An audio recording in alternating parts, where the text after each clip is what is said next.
Point 1. Crime behind the fossil fuel agenda. People with fossil fuel interests have been actively working for decades to discredit and disregard warnings about the warming of our planet. They use all resources at their disposal to prevent policies aimed at curbing pollution and planetary warming from sailing through.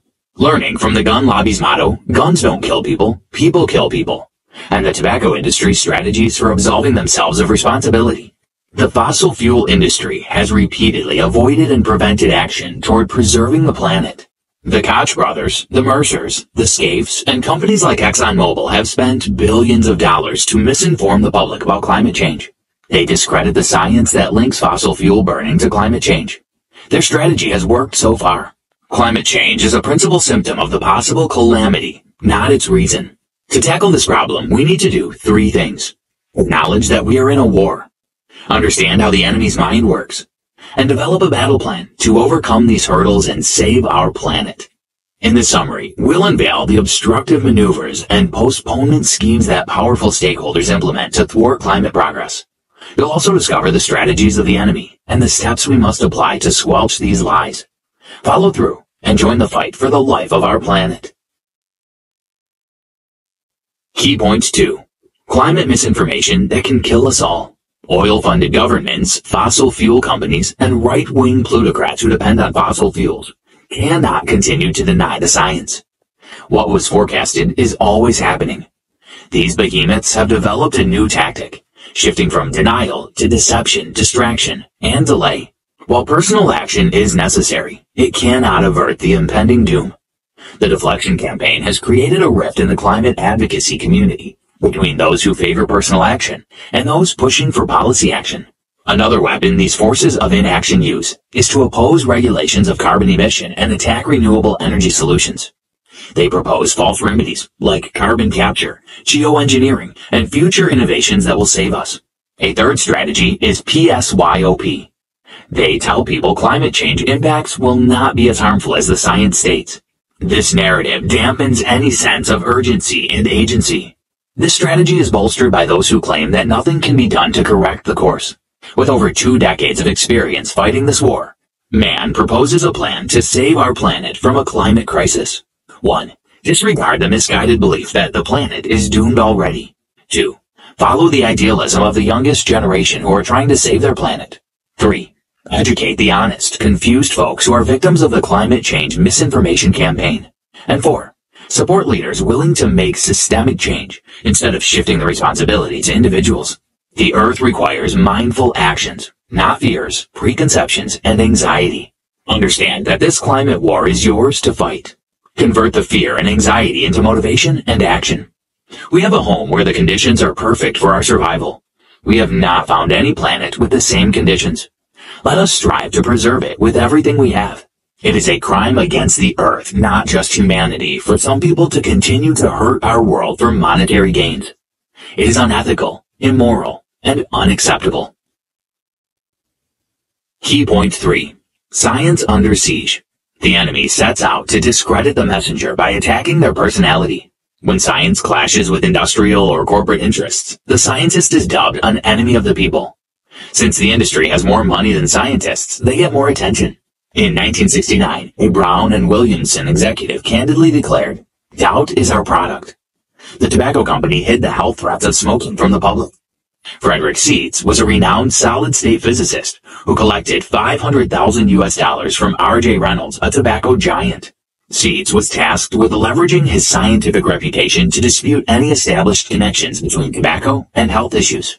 When a scientist makes a finding that affects an industry, the giants in the industry resort to character assassination to discredit them. What hurts is that scientists in other fields are often employed to deny the results of their fellow professionals. 3 scientists are best described as free market fundamentalists. They are Frederick Seitz, Robert Jastrow, and William Nierenberg. With lavish funding from the tobacco industry, they undermined the efforts to regulate the activities of corporations that were hurting the planet.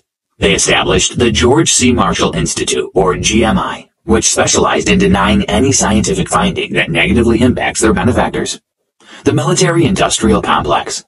They denied acid rain and ozone depletion, despite the indisputable facts that said otherwise. They also supported President Reagan's Strategic Defense Initiative that held the threat of a nuclear winter. Designed as an anti-missile system, the SDI aimed to intercept nuclear missiles in space. At this time, the U.S. was in an arms race against the Soviet Union. One scientist who was a match for the GMI trio was Carl Sagan. He was a Cornell University professor specializing in astronomy and space sciences. He was an affable scientist who educated the public with science in a way they could easily understand. His popular PBS series Cosmos enabled him to become the voice of science for the nation. Politics, communication, and the internet are the tools we can use to improve the world. When the Cold War ended in the late 1980s, the GMI shifted attention to acid rain and ozone depletion in the early 1990s. When they could no longer hide the facts of acid rain and ozone depletion, they shifted attention to climate change, all in an attempt to keep milking their benefactors. Did you know? Frederick Seitz is the grandfather of denialism enlisted by the tobacco industry in its war on science. Key point 4. When truth is not profitable. Before we got better instruments, the science community did agree on how humans affected the climate. James Hansen, the director of the NASA Goddard Institute for Space Studies, testified to Congress in June 1988 that greenhouse gases resulting from human activities were warming the planet. Unfortunately, he didn't get sufficient backing from the science community at the time, due to the discovery of the phenomenon of chaos. Chaos states that we cannot predict the weather beyond a week. The White House downplayed Hansen's testimony by altering it. What was unclear at this time was the human impact on the climate. There was broad consensus that burning fossil fuels and releasing greenhouse gases were warming the planet. Yet, the forces of inaction were focused on exploiting the loophole created by a lack of consensus on the human role. The fossil fuel industry knew President George H.W. Bush was about to take policy action to address climate change. Therefore, Nierenberg presented the dismissive view of climate change prepared by the GMI to the White House to cause division among them and stall the action they were about to take. When the United States set up the Intergovernmental Panel on Climate Change, or IPCC, in 1988, the GMI couldn't fight against climate action alone. They got help from a consortium of fossil fuel interests called the Global Climate Coalition. ExxonMobil, Shell, British Petroleum, the American Petroleum Institute, and others came together in 1989 to challenge the basic science of climate change. Their arguments were, the science was uncertain, the models were unreliable, the data had too many errors, the role of natural variability is unknown, and we cannot establish any clear human role. The Koch brothers, David and Charles Koch, funded the first known climate change denial conference in June 1991. At this conference, the GMI trio got two new recruits, Richard S. Lindzen from MIT and S. Fred Singer. By 1995, there was compelling evidence for human-caused climate change. In the November 1995 report of the IPCC, where the current consensus would be summarized, there was a two-day debate on whether to use the word appreciable or discernible to describe the human impact on climate change. Saudi Arabia and Kuwait had sponsored an attack against the new consensus for their economic interests. By February 1996, there were threats to the career and life of Ben Santer, one of the scientists who co-authored the IPCC report. Key point 5. Hockey stick heat in the climate combat. In 1977, countries committed to substantial reductions in carbon emissions in what was dubbed the Kyoto Protocol. The forces of denial responded with the Oregon Petition, which they got 31,000 nominal scientists to sign. When the Scientific American contacted the scientists who signed, many of them indicated that they no longer supported it. The hockey stick article was released on April 22, 1998, to describe the unrivaled nature of modern global warming. It featured in the third assessment report of the IPCC as the new evidence for climate change. The hockey stick curve supports the conclusion that a recent temperature increase has not been experienced in the past 1,000 years. For the last 2 decades, scores of independent research teams have verified the hockey stick findings. These studies confirm that the recent warming has been unprecedented in the last 2 millennia, and possibly the past 20,000 years. Denying the truth or covering lies is the perfect recipe for possible catastrophe. Still, ideologically and agenda-driven alternative facts have displaced reality and logic. The last-ditch effort to deny climate change by vested interests was ClimateGate. This incident refers to the manipulation of stolen emails to sway the Copenhagen summit in December 2009. When the reality of climate change could no longer be denied, the forces of inaction decided to evade the matter. During the Trump administration, the U.S. joined forces with Russia and Saudi Arabia to dilute climate commitments, as detailed by The Guardian on December 9, 2018. It was the Murdoch media empire, owners of Fox News, and fake reports sponsored by the fossil fuel industry to misinform the public. Nowadays, denialists tend to minimize the consequences of climate change rather than completely reject the evidence supporting it. However, climate change threatens the U.S. economy by more than $1 trillion annually.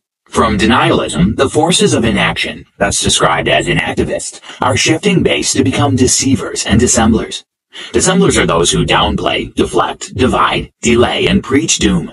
Their goal is to use a multifaceted approach to deflect blame, create discord among the public, postpone genuine action by advocating for alternative measures that are largely ineffective, or encourage resignation to our destiny. These new inactivists are the foot soldiers of the new climate war. We must know them and learn to spot their strategies if we're going to preserve our planet. Key point 6. Deflection over action. A classic example of a deflection campaign is the slogan used by the National Rifle Association, or NRA. Guns don't kill people. People kill people. Instead of dealing with easy access to assault weapons, this slogan makes it appear as if mass shootings are due to some other issues, such as mental illness. This slogan has stalled gun reforms. The Crying Indian ad is another example of a deflection campaign. The advert's message is that people start pollution and people can stop it. It tells us that individuals can solve the problem of environmental degradation if we get our act together and put our minds to it. Systemic changes must complement individual actions to effectively tackle climate change. The government must hold carbon polluters accountable. But when the focus is on individual voluntary action, the drive to regulate carbon pollution reduces. It is essential to strike a careful balance between individual accountability and pressuring lawmakers to enact climate-friendly state measures. Perpetuators of deflection campaigns are not interested in solving the problem. They aim to prevent any systemic solution that may hurt financial interests. Fossil fuel interests and climate inactivists launch multi-pronged attacks to block any move toward regulating carbon emissions. Climate activists also sow a seed of discord among climate advocates by generating conflict among them over the right course of action to curb climate change. These vested interests also fire up conservative politicians by focusing on the personal sacrifices that climate action may require. They blame climate change on everything but the industry. These inactivists blame what we eat, how we move around, whether we should vacation, and shame our behavior for the environmental crisis. This deflective tactic has been so effective that when you query the typical person about halting global warming, they suggest going vegan, switching off the lights, and perhaps petitioning your representatives. Key point 7. Not by recycling alone. The wedge strategy capitalizes on existing fractures within any large, heterogeneous collective by emphasizing the points of disagreement. The goal is to prevent them from speaking with one voice. Social media is a battlefield for climate change. These dividers use professional trolls on social media to amplify a meme, and an army of bots to increase the amplification until genuine individuals buy into their agenda. This strategy was how Russiagate happened. Russia was wary of what a Clinton presidency might do about fossil fuels. Consequently, they tampered with the 2016 election by dividing the Democrats using social media. They made the younger generation believe that Clinton and Trump shared the same opinion on climate change, and that there was no difference between them. They amplified this notion to depress the number of young Democrats who voted, given social media's predisposition to conflict. These dividers manipulate blame casting, lifestyle shaming, virtue displaying, and airing of grievances to escalate minor disagreements into significant schisms. A study found that focusing on desirable behaviors instead of negative norms is better at driving change. Aggressive, guilt-based engagement results in the boomerang effect. What these dividers seek is inaction, so mission accomplished. To squelch the gimmicks of dividers, we need to stop feeding the trolls on social media. Avoid divisive rants about carbon sins, accusations of hypocrisy about climate change, and censoring of meat consumption. Be constructive in your engagement with others on climate matters to prevent the boomerang effect. While trying to correct dangerous lies about climate change, you must be vigilant to avoid traps set by trolls and bots. Understand that recycling bottles or choosing sailing over flying is not sufficient action against climate change. Advocate for broader reforms by backing groups that prioritize climate issues and politicians who endorse measures to tax pollution. Key point 8. Climate crossroads. On the supply side, we must halt the construction of pipelines, forbid fracking, cease the practice of mountaintop removal for coal extraction, divest from fossil fuel enterprises, and obstruct the establishment of new fossil fuel facilities. On the demand side, we must opt for climate-friendly energy, transportation, and agricultural practices that are less expensive, but more efficient than fossil fuel options. Just as personal action is no substitute for systemic change, supply-side efforts are no substitute for demand-side approaches. Both are necessary. Michael E. Mann.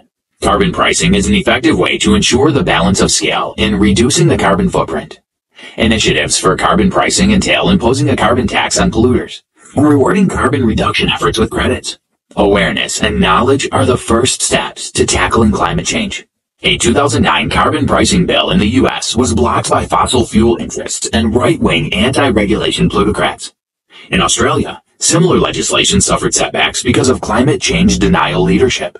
Following ratifying a cap-and-trade provision to the Clean Air Act by former Republican President George H.W. Bush in 1990, sulfur emissions from coal-powered plants fell by 36% from 1990 to 2004.